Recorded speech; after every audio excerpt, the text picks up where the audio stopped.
Alright friends, I hope you enjoyed creating the button and generating the JavaScript event.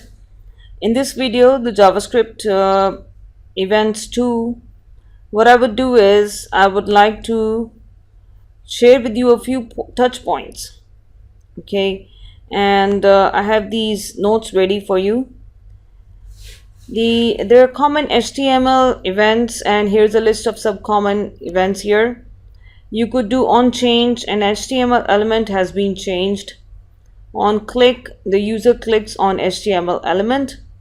On mouse over, the user moves the mouse over an HTML element, like the hover, that's what it means, mouse over.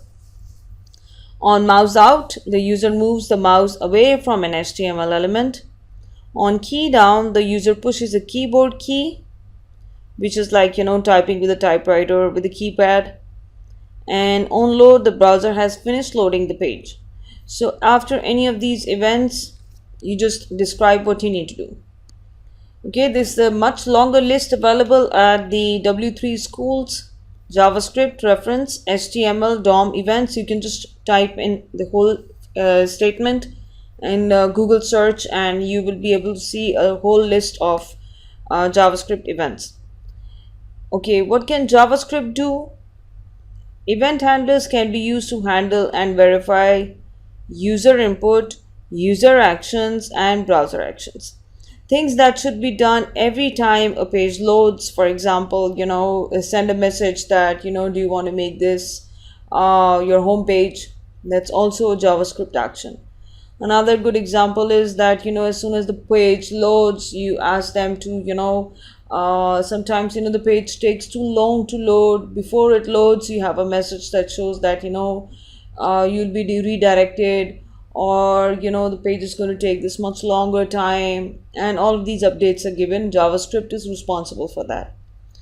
And then sometimes the page loads, and as soon as the page loads, if the website is associated with any analytical activity like Google Analytics, what happens is that the page accesses the Google Analytics account for the person. If the page, if the website provider is using the Google Analytics service, then as soon as the page downloads, then the first party cookies and the third party cookies, all of these cookies are placed in the browser. So that's also a JavaScript action, a JavaScript event, that as soon as the page loads, give us the IP address of the person who is requesting for this page, and place some cookies on their browser so that we can monitor their activities. So this is all happening backend, and it's not happening, you cannot see it. You don't see all of these things happening, but JavaScript is responsible for such activities.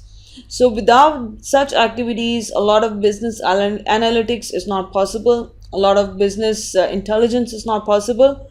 So JavaScript is the key driver behind online marketing, digital marketing, and all they do is that the websites that are associated with any kind of service provider that supports third-party cookies placement in the external browsers, what they do is they just try to see what kind of buying habits you have, what kind of pages you're clicking, what you're looking at. All of these things they record, and then they keep filling out the database for the website provider, so that later on they can just see that who in what part of the world the page was accessed, what did they look at, and if there was a form filled out, they find the information on that person. And sometimes what happens is that these cookies, they are there for even when the person is not accessing the page of the website provider.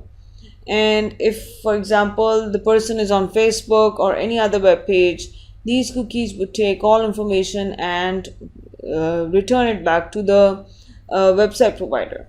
So I mean, this is like a little bit sinister, but it is a very common practice, and Google is a big supporter of such activities, because it has a lot of servers spread in many crazy locations across the globe, so that anybody who is accessing any page that has Google servers associated, they would get all information on them somehow or the other, not just through one browsing activity but through several browsing activities. So JavaScript is powerful. It's a powerful tool when combined with analytical tools, and it can give you a lot of information on the person. Okay, so why would companies do this? That's the question. Why would they try to find out more about the person who's browsing the website? Okay, the main reason is they want to increase sales. They want to make sure that whatever they are marketing is customized to the person who is browsing. So if I like, fishing, they would show me all things, everything, all things fishing. Anything to do with fishing, they're going to show me. So just because they have observed and recorded my purchase habits, even if for example, if I am purchasing fishing equipment for my dad, and I'm not, a regular customer of this fishing equipment, they would also find that out, that who this person is, and for whom it is being bought. So they wouldn't send me those kind of ads that are associated with fishing, because they would know that, I have purchased this as a gift. So this is business intelligence, and JavaScript is the key driver program behind all of these activities. So, and then there are things that should be done when the page is closed. I mean, think about when the page is closed, you get a message where it says that, are you sure we want to close this page? Or can we offer you more? And or can we have your email address so that you can get a newsletter from us? All of these things are also JavaScript events generated after particular or designated events. Action that should be performed when a user clicks a button, and that's something that you saw in the previous example. You clicked on the button and you saw the date. The system date was displayed. Content that should be verified when a user inputs data, that is content verification is once again JavaScript form validation program, in which the form would try to evaluate or verify whether text was input in the text place, numbers was input in the numbers place, whether the right number of digits were entered for the telephone number, and so forth. Okay, so these are the kind of checks JavaScript would help the person do. And then there are many more. Okay, and many different methods can be used to let JavaScript work with events. For example, HTML event attributes can execute JavaScript code directly. Okay, and HTML event attributes can call JavaScript functions. We just discovered that how you can call JavaScript functions. Remember window dot function name. So you can easily call JavaScript functions with the aid of HTML as well. You can assign your own event handler functions to HTML elements. That is also possible.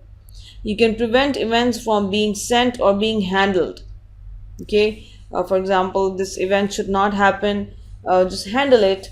Or it's called exception handling. Exception handling has got a lot to do with debugging and catching errors, possible errors, potential errors on your web page. So there is a program, a block of code for each of these events, undesirable events at the same time. And there are many more which you will learn about.